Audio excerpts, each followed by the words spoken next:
സ്വർഗമൊരു യാഥാർത്ഥ്യം, നരകവും അതുപോലെ എന്ന പുസ്തകമാണിത്.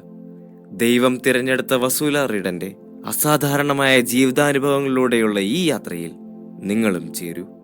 എപ്പിസോഡ് 13. ആത്മീയ യുദ്ധം. ആത്മീയ ജീവിതത്തിൽ നാം മനസ്സിലാക്കിയിരിക്കേണ്ട ഒരു പ്രധാന സംഗതിയാണ് ആത്മീയ യുദ്ധം. ഈ യുദ്ധം നടക്കുന്നത് തിന്മയും നന്മയും തമ്മിലാണ്. പോർക്കളം നമ്മളിൽ തന്നെയാണ്. ഈ യുദ്ധം രക്തത്തിനും മാംസത്തിനും എതിരായിട്ടല്ല, പ്രഭുത്വങ്ങൾക്കും ആധിപത്യങ്ങൾക്കും എതിരായിട്ടാണ്. നമ്മുടെ കാലഘട്ടത്തിലെ ആത്മീയ യുദ്ധത്തിൽ നമ്മളെല്ലാവരും പങ്കുകൊള്ളും. ഈശോ എന്നോടൊരിക്കൽ പറഞ്ഞത് നമുക്ക് കേൾക്കാം. ഇന്നൊരു വലിയ യുദ്ധം നടന്നുകൊണ്ടിരിക്കുകയാണ്. 21/11/1998. പ്രകാശത്തിന് ഇരുട്ടുമായി ഒരു ബന്ധവുമില്ല. നല്ല മാലാഖമാർക്ക് നിബന്ധിച്ച മാലാഖമാരുമായി ഒരു കൂട്ടുകെട്ടുമില്ല. സ്വർഗത്തിൽ സൃഷ്ടിക്കപ്പെട്ട അദൃശ്യമായ ശക്തികളുണ്ട്. നമ്മുടെ ചുറ്റിലും തിന്മയുടെ ശക്തിമണ്ഡലവും നന്മയുടെ ശക്തിമണ്ഡലവുമുണ്ട്. എന്നാൽ ദൈവം നമുക്കായി നിയോഗിച്ചിരിക്കുന്ന മാലാഖമാരുടെ സൈന്യനിര ഈ അന്ധകാര ശക്തിയുടെ പട്ടാളത്തേക്കാൾ എണ്ണത്തിലും ശക്തി ബാഹുല്യത്തിലും വളരെയേറെ മുമ്പിലാണ്. അരൂപി നശിക്കുന്നില്ല. മാലാഖമാരിൽ ഒരു ഭാഗം ഒരിക്കൽ വീണുപോയെന്നും പിന്നീട് മനുഷ്യാത്മാവ് വീണുപോയെന്നുമൊക്കെ നാം പഠിച്ചിട്ടുണ്ട്. ഈ പതനം ദുരിതങ്ങൾക്കും പാപത്തിനും മരണത്തിനും കാരണമായി എന്നും നമുക്കറിയാം. ഉണ്ടാകട്ടെ എന്ന കൽപ്പനയാൽ പ്രകാശത്തെ സൃഷ്ടിച്ചവനായ ദൈവത്തിന് വേണമായിരുന്നെങ്കിൽ ചിഹ്നഗ്രഹങ്ങൾ തമോഗർത്തത്തിൽ മറഞ്ഞുപോയതുപോലെ അരൂപിയുടെ ലോകത്തെ ഇല്ലായ്മ ചെയ്യാമായിരുന്നു. പൈശാചിക ശക്തിയുടെ കാര്യത്തിൽ സാത്താനാണ് പിശാചുക്കളിൽ ഏറ്റവും മുമ്പൻ. ഒരാത്മാവ് തനിക്ക് നഷ്ടപ്പെടുമെന്ന് കണ്ടാൽ അത് തടയാൻ എന്തടവും അവൻ സ്വീകരിക്കും. വ്യക്തികളെയും ചുറ്റുപാടുകളെയും എന്നല്ല, പ്രകൃതി നിയമത്തെ തന്നെ കൈവിട്ടു പോകുമെന്ന് ഭയപ്പെടുന്ന ആത്മാവിനെതിരെ ഉപയോഗിക്കാൻ സാത്താൻ മടിക്കുകയില്ല. ഒരിക്കൽ ഈ ആത്മാവ് തനിക്കെതിരായി തന്റെ ശത്രുവായി തീരുമെന്നും തന്റെ പദ്ധതികളെ തകിടം മറിക്കുമെന്നും സാത്താന് മനസ്സിലാകുമ്പോൾ അവൻ സകലതും ആ ആത്മാവിനെതിരെ തിരിക്കും. ഈ ദുഷ്ടശക്തികൾ വളരെ പ്രധാനമായി നമ്മുടെ ആത്മാവിന്റെ നാശവും അതുപോലെ നമ്മുടെ ശരീരത്തിന്റെ നാശവും ആഗ്രഹിക്കുന്നുണ്ടെന്ന് ഞാൻ മനസ്സിലാക്കി. നാം നിത്യതയിൽ അവരോടൊപ്പം നരകത്തിലായിരുന്ന് അവർ സഹിക്കുന്നത് കാണുന്നതാണ് സാത്താന്റെ സന്തോഷം. വിശ്വാസത്യാഗത്തിലേക്കും ദൈവനിഷേധത്തിലേക്കും നിബന്ധിക്കത്തക്ക വിധം ആളുകളെ അവൻ നയിക്കും. ദൈവത്തിന്റെ സൃഷ്ടിക്ക് ക്ഷതമേൽപ്പിക്കാൻ അവനാലാവുന്നതെല്ലാം അവർ ചെയ്യും. യുദ്ധങ്ങൾ, അധർമ്മം, രാഷ്ട്രങ്ങൾ തമ്മിലുള്ള സ്പർദ്ധ, കുടുംബങ്ങളുടെയും സുഹൃത്ത് ബന്ധങ്ങളുടെയും തകർച്ച, ഗർഭചിത്രങ്ങൾ, സഭകൾ തമ്മിലുള്ള അഭിപ്രായ വ്യത്യാസങ്ങളും പിളർപ്പും, ഇതെല്ലാം പിശാചുക്കളുടെ ഓരോ രീതിയിലുള്ള കളികളാണ്. ദൈവം നമ്മെ സ്നേഹിക്കുന്നതിൽ പിശാചുക്കൾക്ക് കലിയാണ്. ദൈവത്തോട് സഹകരിച്ച് ഇവരുടെ കുടില തന്ത്രങ്ങൾക്ക് ഭീഷണി ഉയർത്തുന്ന ഏതൊരാളോടും ഇവർക്ക് കോപമാണ്. നമ്മെ രക്ഷിക്കാനായി ദൈവം സ്നേഹവും കരുണയും കാണിക്കുന്നതും ഇവർ വെറുക്കുന്നു. ദൈവമക്കളെന്ന നമ്മുടെ അവകാശം നാം പ്രാപിക്കുമ്പോൾ അവർ അസൂയാലുക്കളാകുന്നു. മത്സരത്തിൽ അവസാനം തോൽക്കേണ്ടി വരുമെന്ന തിരിച്ചറിവിൽ അവർ നിരാശ പൂണ്ട് കോപാന്തരായി നടക്കുകയാണ്. എന്നിരുന്നാലും ദൈവം വിലമതിക്കുകയും സ്നേഹിക്കുകയും ചെയ്യുന്നതെല്ലാം നശിപ്പിച്ചുകൊണ്ട് ആ സമയം വരെ അവർ കോപാവേശത്താൽ കലപില കൂട്ടിക്കൊണ്ടിരിക്കും. അന്ധകാരത്തിന്റെ അരൂപിയുമായിട്ടുള്ള ഒരു യുദ്ധമാണിത്. നമ്മുടെ മനസ്സിനെ മലിനമാക്കുകയും അസഹ്യപ്പെടുത്തുകയും ചെയ്തുകൊണ്ട് നമ്മെ തിന്മ ചെയ്യിക്കുകയും അങ്ങനെ നമ്മെ സാത്താന്റെ കൂടെ എന്നേക്കും നരകത്തിലാക്കുകയും ചെയ്യാനുള്ള ഒരു യുദ്ധമാണിത്. നരകം സൃഷ്ടിക്കപ്പെട്ടത് മാലാഖമാരുടെ പതനത്തിന് ശേഷമാണ്. ലൂസിഫറും അവന്റെ അനുയായികളുമായി വിശുദ്ധ മിഖായേൽ നടത്തിയ യുദ്ധത്തിന് ശേഷം. അത് അവരുടെ സാമ്രാജ്യമാണ്. അരൂപിയുടെ ലോകത്തെപ്പറ്റി നാം വിശ്വസിച്ചേ മതിയാവൂ. അതിസ്വാഭാവിക തലങ്ങളുണ്ടെന്ന് നാം മനസ്സിലാക്കണം. കാരണം ഇന്ദ്രിയഗോചരമല്ലാത്ത പലതും യഥാർത്ഥത്തിൽ നിലവിലുണ്ട്. സ്വർഗവും നരകവും ഉള്ളത് തന്നെ. അന്ധകാരത്തിന്റെ ശക്തികൾ മൂടൽമഞ്ഞ് പോലെ പല രാജ്യങ്ങളെയും പൊതിഞ്ഞുകൊണ്ട് ശക്തി ആർജിച്ചു വരുന്നു. എന്നിട്ട് ഈ യുദ്ധത്തെപ്പറ്റി നമുക്ക് സൂചന ലഭിച്ചിട്ടില്ലെന്ന് പറയാനാവുമോ? ഭൂരിഭാഗം ആളുകൾക്കും ഇത്തരം കാര്യങ്ങൾ സംസാരിക്കാൻ താല്പര്യമില്ല. അവർ ഒന്നുകിൽ വിഷയം മാറ്റുകയോ അല്ലെങ്കിൽ ചെവി അടയ്ക്കുകയോ ചെയ്തു കളയും. അവർക്ക് ഭയമാണെങ്കിൽ അതിനർത്ഥം അവരിത് വിശ്വസിക്കുന്നുണ്ടെങ്കിലും പലവിധ കാരണങ്ങളാൽ അത് നേരിടാൻ താല്പര്യമില്ല എന്നാണ്. എന്നാൽ നമ്മുടെ ആത്മീയ നേത്രങ്ങൾ തുറന്നാൽ ഈ അനുസരണമില്ലാത്ത മാലാഖമാരുടെ എരിപിരി കൊള്ളുന്ന യുദ്ധക്കളത്തിനു ചുറ്റും ദൈവം വിന്യസിച്ചിരിക്കുന്ന നല്ല മാലാഖമാരുടെ വലിയ വ്യൂഹത്തെ കാണാൻ കഴിയും. ദൈവം എനിക്ക് നൽകിയ ദർശനത്തിൽ ഞാൻ കണ്ടതുപോലെ നാം ഓരോരുത്തരും ഈ യുദ്ധത്തിൽ ഭാഗഭാക്കാണ്. ശത്രുക്കളെ തോൽപ്പിച്ച് നമുക്ക് വിജയത്തിലെത്താൻ നൽകപ്പെട്ടിരിക്കുന്ന ആയുധം പ്രാർത്ഥനയാണ്. നാം ആത്മാർത്ഥമായി പ്രാർത്ഥിക്കുന്ന ഒരു വ്യക്തിയാണെങ്കിൽ സ്വാഭാവികമായി നാം ദൈവത്തിന്റെ പക്ഷത്താണ്. നമ്മുടെ ബലഹീനതയിൽ പോലും നാം ഭയപ്പെടേണ്ടതില്ല. കാരണം നമ്മുടെ ബലഹീനതയിലാണ് കർത്താവിന്റെ ശക്തി ഏറ്റവും വെളിപ്പെടുന്നത്. കർത്താവ് എന്നെ ഏൽപ്പിച്ചിരിക്കുന്ന ദൗത്യം സഭകളുടെ ഐക്യമാണ്. എന്റെ കഴിവിന് തികച്ചും അപ്പുറമുള്ള ഒരു വലിയ കാര്യം. എന്നിരുന്നാലും കർത്താവായ ദൈവം നമ്മുടെ കഴിവുകളും നമ്മുടെ കുറവുകളും ഉപയോഗിച്ച് അവിടുത്തെ കരങ്ങളുടെ കരുത്ത് കാണിച്ചു തരുന്നു. കാരണം നമ്മുടെ ബലഹീനതയിലും നമ്മുടെ സമ്പൂർണമായ ദൈവാശ്രയത്വത്തിലും ആണ് നാം ശക്തരാകുന്നത്.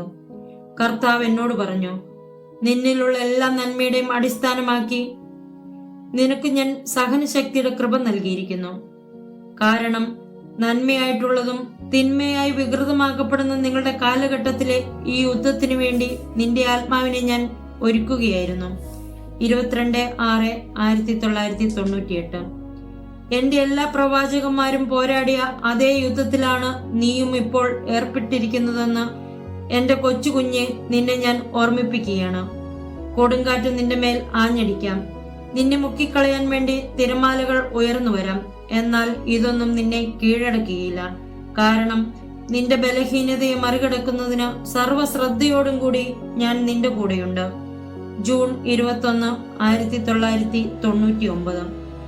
എന്റെ സഭയ്ക്ക് വേണ്ടി വിശ്വസ്തയോടെ നിലകൊള്ളുകയും സാക്ഷ്യമാവുകയും ചെയ്യുന്നവർ പരിശുദ്ധ ത്രിത്വമായ ഞങ്ങൾക്ക് ജീവനുള്ള ടോർച്ച് പോലെയാണ്. കാരണം ഈ ലോകത്തിന്റെ തമസിൽ തിളങ്ങി പ്രകാശിക്കുന്നവയാണ് അവരുടെ വാക്കുകൾ.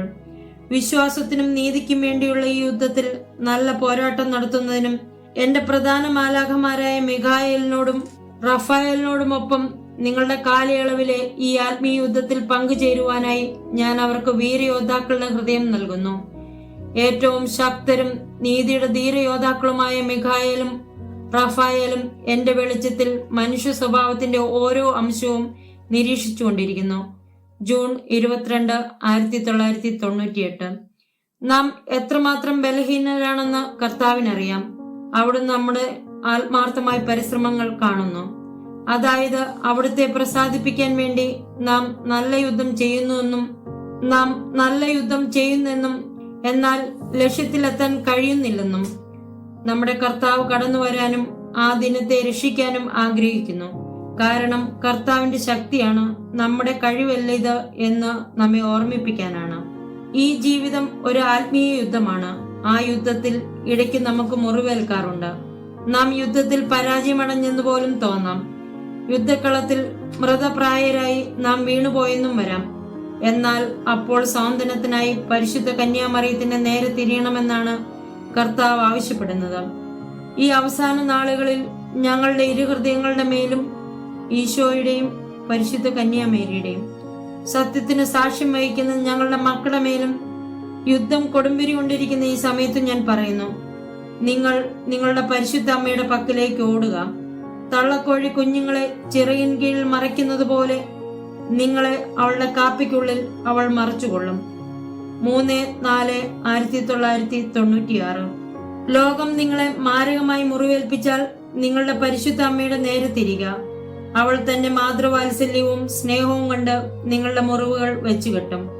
13/12/1992. ഞാൻ ഓർക്കുകയാണ്, വളരെയേറെ പ്രയത്നിച്ചിട്ടും ഒരിക്കൽ കർത്താവ് ആവശ്യപ്പെട്ട ഒരു കാര്യം നിവർത്തിക്കാനായില്ല. ഞാൻ വളരെ നിരാശയിലായിപ്പോയി. അപ്പോൾ അവിടുന്ന് പെട്ടെന്ന് പ്രത്യക്ഷപ്പെട്ടിട്ട് പൈതൃകമായ സ്നേഹത്തോടെ പറഞ്ഞു, വിഷമിക്കേണ്ട, നീ പഠിച്ചു വരുന്നതേ ഉള്ളൂ. നിന്റെ പ്രയത്നങ്ങളിൽ ഞാൻ സന്തുഷ്ടനാണ്.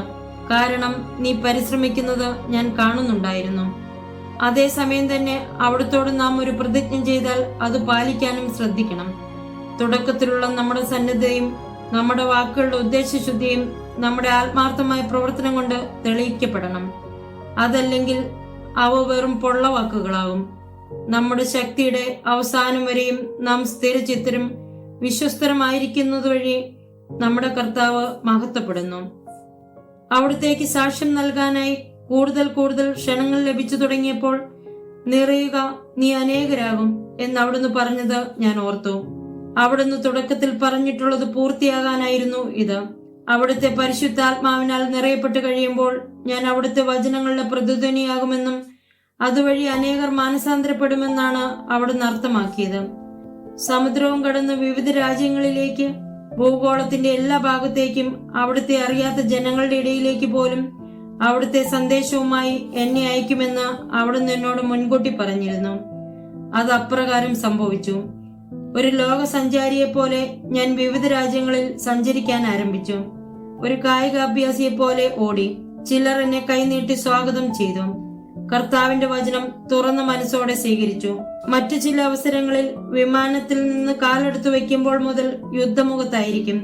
പരിശുദ്ധാത്മാവിന്റെ സ്വരം കേട്ടാൽ പട്ടാപ്പകൽ കൊടുംഭീതി അവരെ പിശാചുക്കളെ പിടികൂടുമെന്ന് അവിടുന്ന് ഒരു ദിവസം എന്നോട് പറഞ്ഞു. ഇതും അവിടത്തോടുള്ള എന്റെ ഉടമ്പടിയുടെ ഭാഗമായിരുന്നു. ഇപ്പോൾ ശക്തിയായിരിക്കാൻ തക്കവിധത്തിൽ ഞാൻ പരിശീലിപ്പിക്കപ്പെട്ടിട്ടുണ്ട്. ഒരു കൈയിൽ ഒരു ജപമാലയും മറ്റേ കൈയിൽ ഒരു കുരിശുമാണ് എന്റെ അജേയമായ ആയുധങ്ങൾ. ദൈവമായ എന്റെ അനന്തമായ ദയയിലും കാരുണ്യാതിരേകത്തിലും നിന്നെ തെരഞ്ഞെടുക്കാനും ഒരു കായിക അഭ്യാസിയായി പരിശീലിപ്പിച്ചെടുക്കാനും ഞാൻ പ്രസാദിച്ചു തിരുവുള്ളമായി.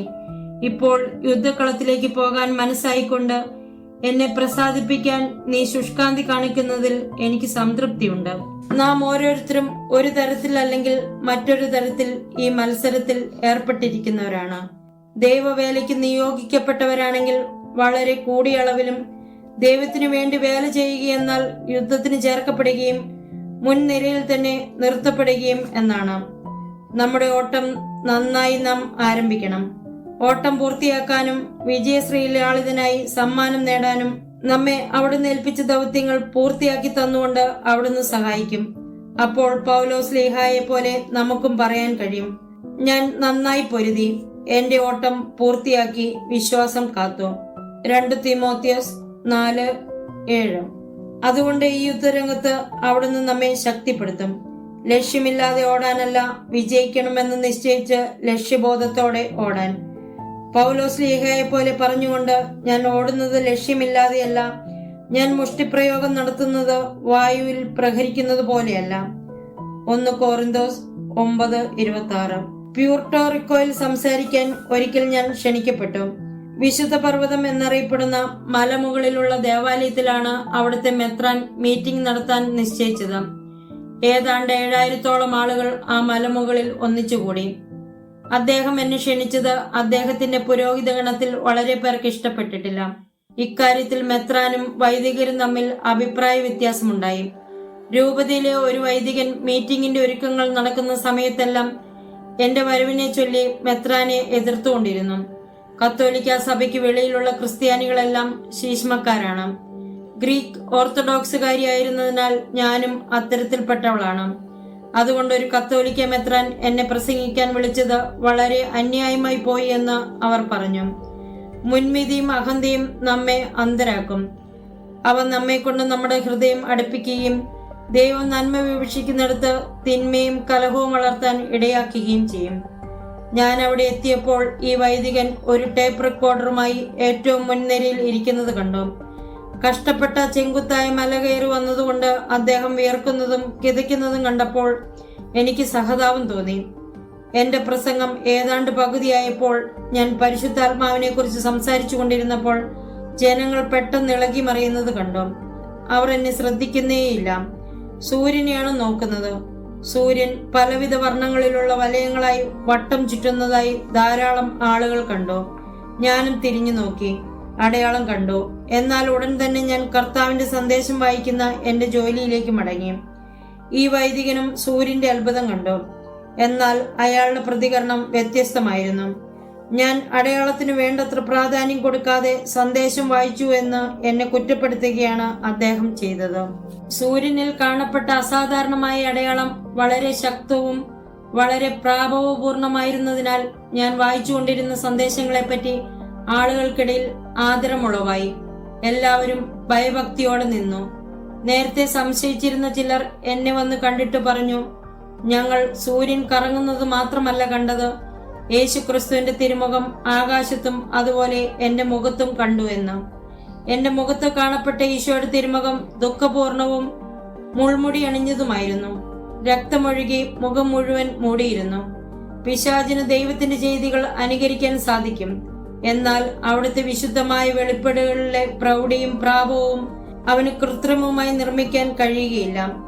അങ്ങനെയാണെങ്കിലും ആ സംഭവത്തിന് ശേഷം ആ വൈദികൻ പ്യൂർട്ടോറിക്കോയിൽ എന്റെ ഏറ്റവും വലിയ പീഡകനായി മാറി. സാത്താനെ സേവിക്കുന്നവളും ദുർമന്ത്രവാദിയും എന്നൊക്കെ വിളിച്ച് നോട്ടീസ് അടിച്ചിറക്കി. കർത്താവിനെ അനുഗമിക്കാനും അവിടുത്തെ ശുശ്രൂഷിക്കാനുമുള്ള എന്റെ ശ്രേഷ്ഠമായ ഉത്തരവാദിത്തത്തിൽ എനിക്ക് കടന്നു പോകാനിടയായ പല യുദ്ധങ്ങളിൽ ഒന്നാണിത്. എന്നാൽ നമ്മിൽ ഭൂരിഭാഗവും ചെയ്യുന്നത് പോലെ ഞാൻ കർത്താവിന്റെ അടുത്ത് ചെന്ന് പരാതിപ്പെട്ടു. ഞാനിതാ പരിഹാസത്തിന് വിഷയമായി തീർന്നിരിക്കുന്നു. എന്നെപ്പറ്റി കൊടിയ പകയിൽ ഇനിയും എന്തെല്ലാം അവർ പറയാനിരിക്കുന്നു. ഞാൻ അവരോട് സൗഹൃദം പുലർത്തുമ്പോൾ അവരെന്നെ കുറ്റപ്പെടുത്തുകയാണ്. ഞാൻ അവിടുത്തെ ഇഷ്ടമല്ലാതെ എന്റെ ഇഷ്ടമൊന്നും ചെയ്തിട്ടില്ല. എന്നെ അവിടുന്ന് സംരക്ഷിക്കുകയില്ലേ? എന്റെ നിഷ്കളങ്കത തെളിയിക്കാതിരിക്കുമോ? ദൈവം ഇങ്ങനെയാണ് മറുപടി പറഞ്ഞത്, ഭയപ്പെടരുത്, കാരണം ഞാൻ നിന്റെ അരികിലുണ്ട്. ഇവയെല്ലാം ഇങ്ങനെ തന്നെ സംഭവിക്കാൻ അനുവദിക്കുക, കാരണം ഈ സഹനങ്ങൾ ഉപയോഗിച്ച് നിത്യനാശത്തിന്റെ മാർഗത്തിൽ കിടക്കുന്ന അനേകം ആത്മാക്കളെ എനിക്ക് നേടാൻ സാധിക്കും. നിന്നെ അപകീർത്തിപ്പെടുത്തുന്നവർ നിന്റെ മേലെ ഏൽപ്പിച്ച മുറിവുകളും നിന്റെ പരിഹാര പ്രവൃത്തികളും കൊണ്ട് ഞാൻ രക്ഷിച്ച ആത്മാക്കളുടെ ആ വലിയ ഗണത്തെ ഒരു ദിവസം ഞാൻ നിനക്ക് കാണിച്ചു തരും. ആത്മാക്കളോടുള്ള എന്റെ സ്നേഹം ഒരു മനുഷ്യനും ഗ്രഹിക്കാവുന്നതിനപ്പുറമാണ്. നിസ്സാരമായ ആത്മാക്കളെ പ്രതിയുള്ള എന്റെ ദാഹം വളരെയേറെ തീക്ഷ്ണമാണ്. എനിക്ക് എങ്ങനെ പിന്നെ നിഷ്ക്രിയനായിരിക്കാൻ കഴിയും? ജനതകൾ വിശ്വാസത്യാഗത്തിലേക്കും നിഷേധത്തിലേക്കും കൂപ്പുകുത്തിക്കൊണ്ടിരിക്കുമ്പോൾ ഞാൻ എങ്ങനെ നോക്കിയിരിക്കും? ഇന്നത്തെ നിഷേധം പഴയകാലത്തെ ആ വലിയ നിഷേധത്തെക്കാളും വലുതാണ്. സങ്കീർത്തനം 95:8-11 വരെ. ഇടയന് തന്റെ ആടുകളെ ഉപേക്ഷിക്കാനാകുമോ? ഞാൻ നിങ്ങളുടെ ഇടയനാണ്. എന്റെ കുഞ്ഞാട്ടിൻ പറ്റങ്ങളെ ഞാൻ സ്നേഹിക്കുന്നു. 26/6/1994. നാം കടന്നു പോകുന്ന പരീക്ഷണങ്ങൾ നമ്മൾ മനുഷ്യർ ആസ്വദിക്കുന്നില്ല. എന്തായാലും എല്ലാവർക്കും പരീക്ഷണങ്ങൾ ഉണ്ടാകും. നാം മനസ്സിലാക്കിയാലും ഇല്ലെങ്കിലും നാം എല്ലാം അവയിലൂടെ കടന്നുപോയിക്കൊണ്ടിരിക്കുന്നു. ഏതായാലും ഈ ആത്മീയ യുദ്ധത്തിൽ എനിക്ക് സഹിക്കേണ്ടി വന്നതെല്ലാം ദൈവത്തിന്റെ രക്ഷാകര പ്രവർത്തനങ്ങൾക്കും എന്റെ തന്നെ നന്മയ്ക്കും വേണ്ടി ഉപയോഗപ്പെടുത്താനുള്ളതാണ് എന്ന് ഞാൻ എന്നെ തന്നെ കൂടെ കൂടെ ബോധ്യപ്പെടുത്താറുണ്ട്. നമ്മളെല്ലാം ദൈവത്തിനുള്ളവരാണ്. അവിടുത്തെ തള്ളിക്കളഞ്ഞ് നിത്യനാശത്തിന് അർഹരായി അഭിശപ്തരായി കിടക്കുന്ന ആത്മാക്കളെ രക്ഷിക്കാനായി അവിടുന്ന് ഉപയോഗിക്കുന്ന സ്വർഗീയ കരുക്കളാണ് നമ്മുടെ സഹനങ്ങൾ. നമ്മുടെ തന്നെ വിശുദ്ധീകരണത്തിനും ചിലപ്പോൾ അവിടുന്ന് ഇത് ഉപയോഗപ്പെടുത്താറുണ്ട്. രണ്ടിലേതായാലും അവിടുന്ന് ഇവ നന്മയ്ക്കായി ഉപയോഗിക്കുന്നു. നമ്മുടെ വീഴ്ചകളുടെ കാര്യത്തിലും ഇതുതന്നെയാണ് വസ്തുത. 2002 ജനുവരി 7 അവിടുന്ന് എന്നെ ഇങ്ങനെ ഓർമ്മപ്പെടുത്തി: നിന്റെ വീഴ്ചകളുടെയും കുറവുകളുടെയും കാര്യമെടുത്താൽ നിനക്ക് കുറവ് കണ്ടത് എവിടെയാണോ അവിടെയെല്ലാം ഞാൻ നിറച്ചു. നിന്നോടുള്ള അളവറ്റ സ്നേഹത്താൽ നീ എവിടെയെങ്കിലും പരാജയപ്പെടുന്നത് കണ്ടാൽ അവിടെയെല്ലാം നേരിട്ട് കാര്യങ്ങൾ നടത്തിത്തരാൻ എന്റെ സ്നേഹം എന്നെ നിർബന്ധിച്ചു. ഒരപ്പൻ തന്റെ കൊച്ചു കുഞ്ഞിന്റെ വീഴ്ചകളെ നോക്കുന്നത് പോലെ നിന്റെ വീഴ്ചകളെ ഞാൻ അനുകമ്പയോടെ നോക്കി. നിന്റെ അടുത്തേക്ക് നിന്നെ സഹായിക്കാൻ സദാ സന്നദ്ധനായി ഞാൻ വാത്സല്യത്തോടെ വന്നു. നീ പേടിക്കാതിരിക്കാൻ ആർദ്രതയോടെ നിന്റെ ചെവിയിൽ സ്നേഹത്തിന്റെ വാക്കുകൾ മൃദുവായി ഞാൻ ഉരുവിട്ടു. നിന്നെ ഞാൻ എത്ര കരുതുന്നുവെന്നും നിന്റെ അഭിവൃദ്ധിയിൽ എത്ര ശ്രദ്ധിക്കുന്നുവെന്നും ഒരിക്കൽ കൂടി നിന്നെ കാണിക്കാനായി. എന്നെ പ്രതിയും എന്റെ സഭയെ പ്രതിയും നീ സഹിച്ച പീഡകളെ പറ്റി എന്റെ സഹോദരി, എന്റെ ദേവാലയമേ, നിന്നോട് ഞാൻ പറയുന്നു, ഒരിക്കലും നിരാശപ്പെടേണ്ട. ഒരൊറ്റ നോട്ടം കൊണ്ട് നഷ്ടപ്പെട്ടതെല്ലാം പുനരുദ്ധരിക്കും. നിന്നെ ഞാൻ എന്റെ പാനപാത്രം കാണിച്ചപ്പോൾ നീ ചാടി എണീറ്റിട്ട് പറഞ്ഞു, എന്നെയും അതിൽ നിന്ന് പാനം ചെയ്യാൻ അനുവദിക്കണമേ. കർത്താവെ, അങ്ങനെ അങ്ങേ സമാശ്വസിപ്പിക്കാനായി സമസ്തവും സമർപ്പിക്കാൻ എനിക്കിടയാകട്ടെ. നിന്റെ വാക്കുകൾ കേട്ട് ഞാൻ വികാര തരളിതനും ആഹ്ലാദപൂരിതനുമായി. നിന്റെ മേൽ കുനിഞ്ഞ് നിന്നെ വാരിപ്പുണർന്നു. എന്റെ കരവലയത്തിൽ എന്താണെന്ന് തുറന്നു നോക്കിയപ്പോൾ കണ്ടത് ഒരു കുഞ്ഞിളം മുക്കുറ്റിപ്പൂവ്. മുള പൊട്ടി വിടർന്നു കഴിയാത്ത ദൃഢതയാകാത്ത ഒരു കുരുന്നു പുഷ്പം. നീ അൾത്താരയുടെ നേരെ നിശ്ചയദാർഢ്യത്തോടെ പതറാതെ ഓടുന്നത് കണ്ടപ്പോൾ സ്വർഗത്തിൽ നിന്ന് വലിയ സംഗീതത്തിന്റെ സ്വരം കേട്ടു. ഹല്ലേലൂയ! അവളെ കീഴ്പ്പെടുത്തിയ ദൈവത്തിന് മഹത്വം. അതിനുശേഷം ആ കപ്പ് നിന്റെ ചുണ്ടോളം ഉയർത്തിയിട്ട് മുഴുവൻ കുടിക്കാനല്ല, രുചിച്ചു നോക്കുവാൻ നിന്നോട് ഞാൻ കൽപ്പിച്ചു. എന്നിട്ട് ഞാൻ പറഞ്ഞു, എന്റെ ആളുകളെ എന്റെ അടുക്കൽ കൊണ്ടുവരിക, ഒരൾത്താരയ്ക്ക് ചുറ്റും അവരെ ഒരുമിച്ച് കൂട്ടുക. എന്റെ നാമത്തിന്റെ മഹത്വത്തിനായി വിശ്വാസത്തിന്റെ അനുസരണം അവരോട് പ്രഘോഷിക്കുക. ഇങ്ങനെ ഭിന്നിക്കപ്പെട്ടു നിൽക്കുന്നത് എത്ര ഭോഷത്വമാണെന്ന് അവരെ ബോധ്യപ്പെടുത്തുക. ഞാൻ എപ്പോഴും നിന്റെ പക്ഷത്തുണ്ടായിരിക്കും. അവിടുത്തെ സ്നേഹത്താൽ നിറഞ്ഞ ഉത്സാഹഭരിതിയായി ഞാൻ പറഞ്ഞു, നാഥ, അവിടുത്തെ സ്നേഹത്തിന്റെ ഭോഷത്വത്തിൽ അവിടുന്ന് എന്നെ അന്വേഷിച്ചു, കണ്ടുപിടിക്കുകയും ചെയ്തു.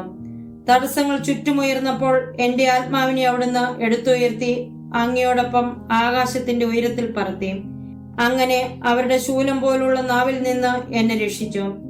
അവർ എന്നെ പലതവണ തൊഴിച്ചിട്ടു. എന്നാൽ അങ്ങന്റെ അഭയമായിരുന്നതിനാൽ എന്റെ ആത്മാവിനെ കൊല്ലാൻ അവർക്ക് കഴിഞ്ഞില്ല, കഴിയുകയുമില്ല. ദാനിയേൽ പ്രവാചകന്റെ പുസ്തകത്തിലെ തിരുവചനങ്ങൾ ഈ കാലഘട്ടത്തിൽ എത്ര അനർത്ഥമാണെന്ന് കർത്താവ് എനിക്ക് കാണിച്ചു തന്നു.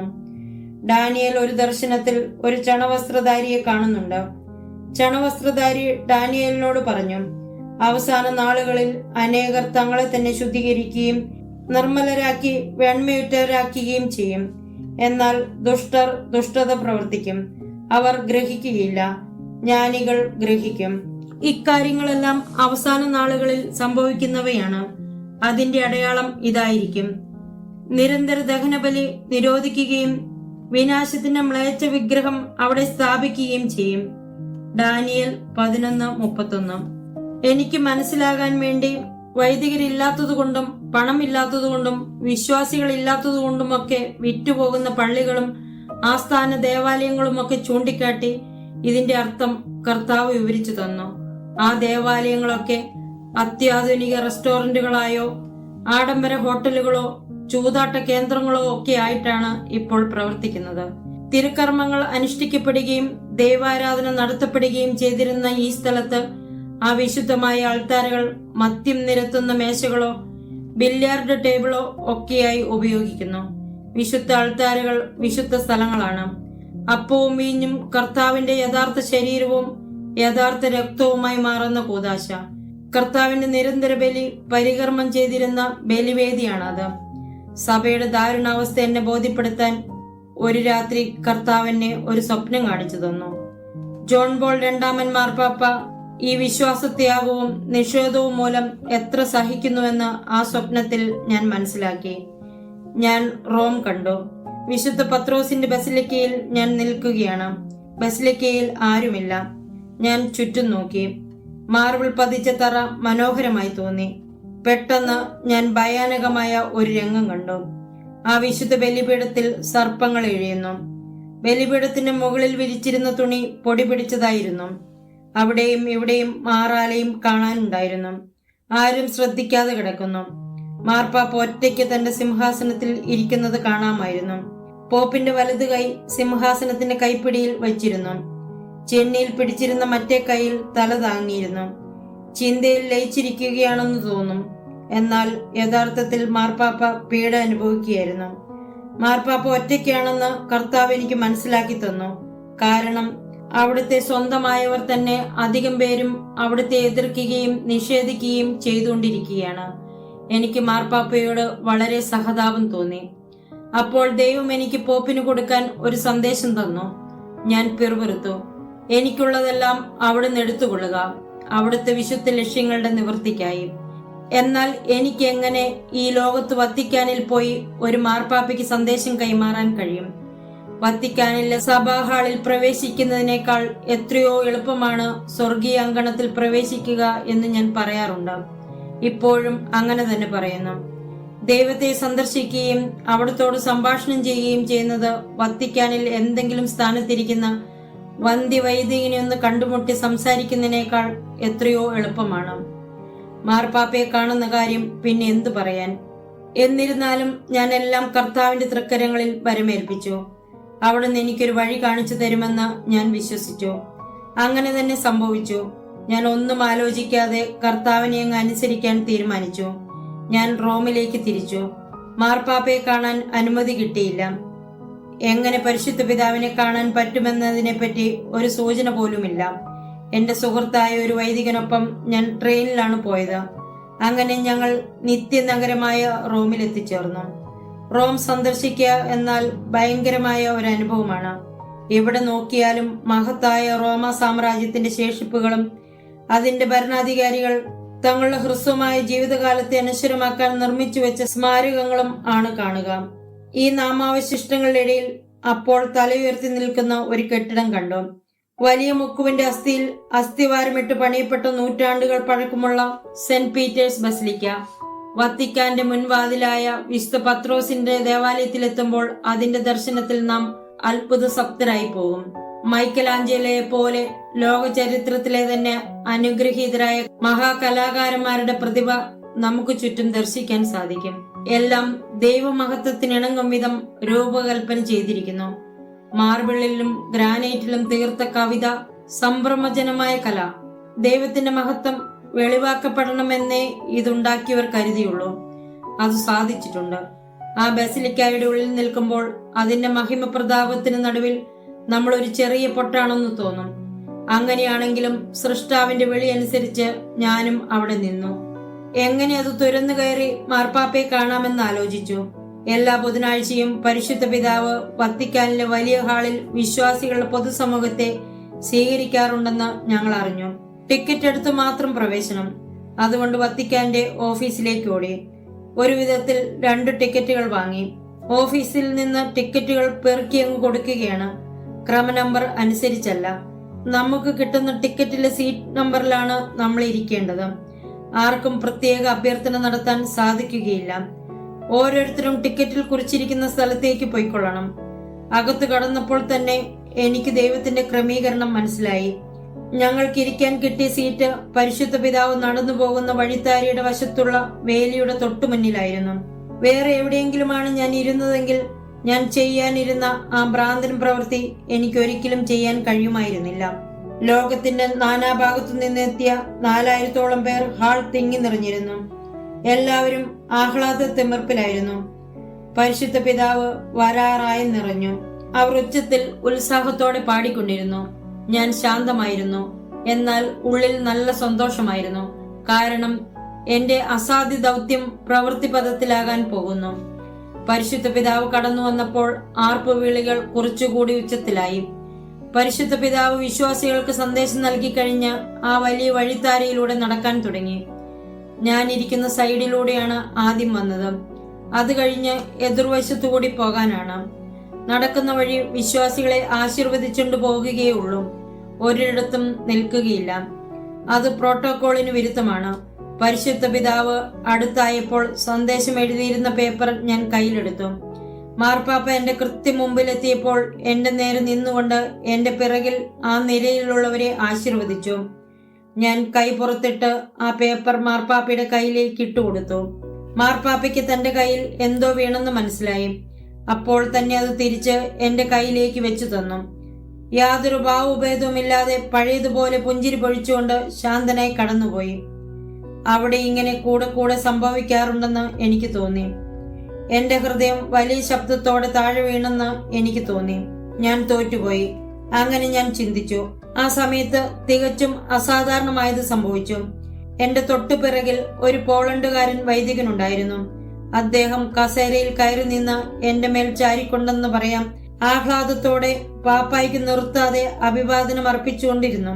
പാപ്പ തലതിരിച്ചു അദ്ദേഹത്തെ നോക്കി തന്റെ നാട്ടുകാരനെന്ന് തിരിച്ചറിഞ്ഞ് പുഞ്ചിരിച്ചു.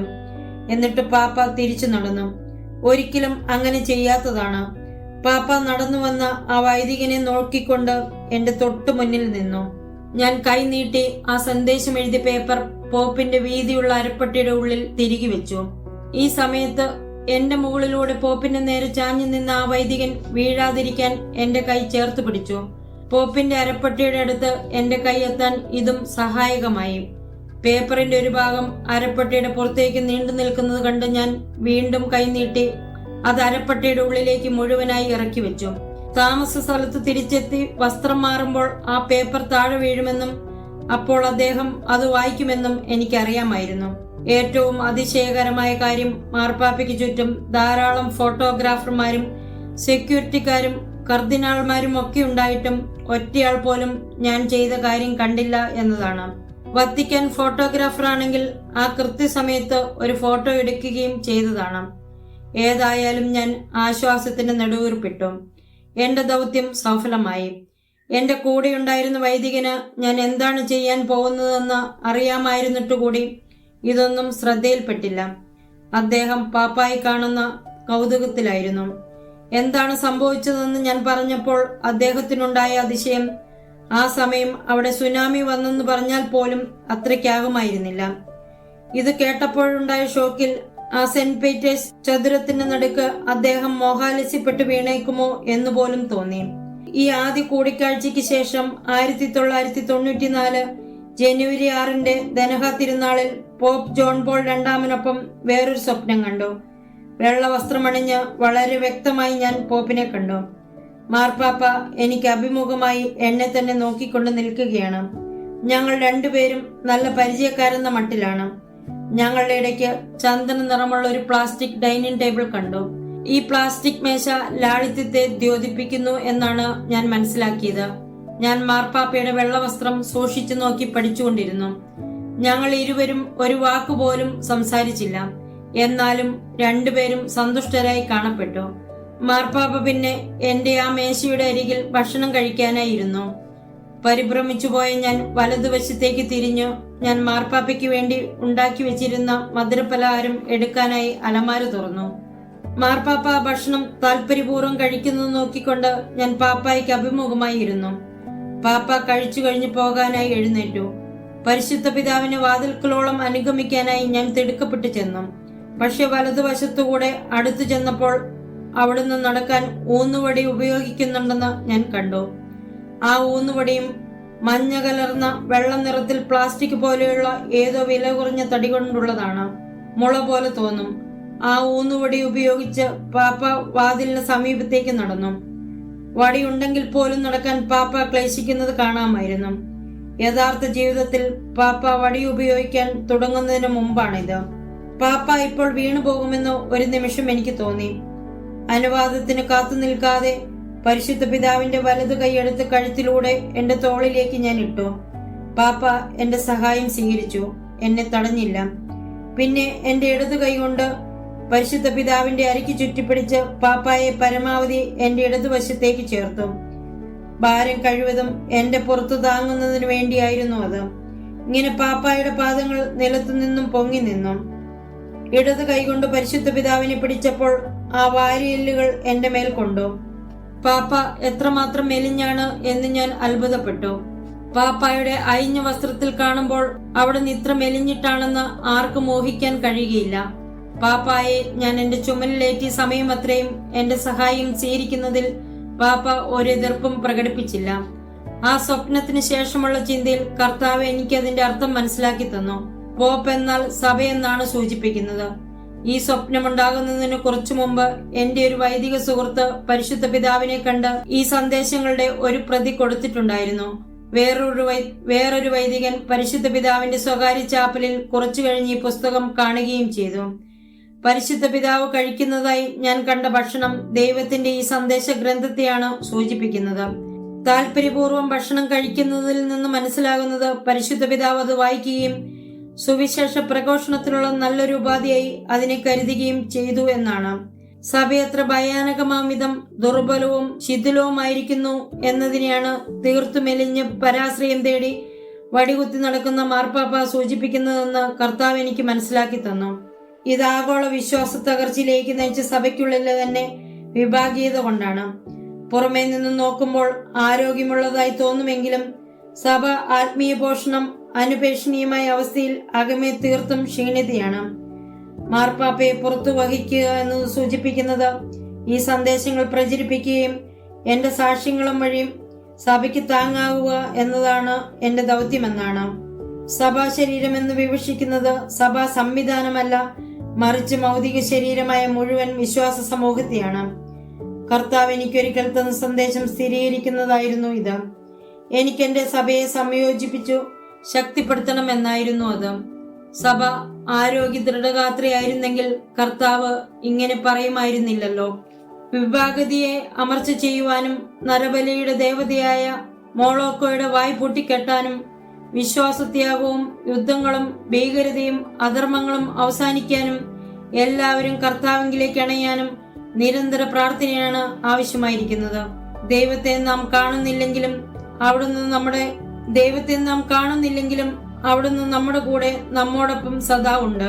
അവസാന നാളുകളിൽ ദൈവമായ കർത്താവ് തന്റെ സർവ്വമഹത്വത്തിലും പ്രത്യക്ഷപ്പെടുമ്പോൾ സാത്താനും അവന്റെ എല്ലാ പടയണികളും കീഴടക്കപ്പെടും. അതുവരെ എക്കാലം അത്രയും ശക്തനായ യോദ്ധാവ് വിശുദ്ധ മിഖായേലിനോട് സംരക്ഷണത്തിനു വേണ്ടി പ്രാർത്ഥിക്കാൻ ഓരോരുത്തരും അഭ്യസിക്കണം. പിശാച് കാലങ്ങളായി ആ പ്രാർത്ഥന തന്ത്രപൂർവം നിശബ്ദമാക്കി വെച്ചിരിക്കുകയാണ്. ദിവസേന നാം പ്രാർത്ഥിക്കേണ്ടത് ഇപ്രകാരമാണ്: മുഖ്യദൂതനായ വിശുദ്ധ മിഖായേലേ, പോരാട്ട സമയത്ത് ഞങ്ങളുടെ തുണയും സഹായവുമായിരിക്കണമേ.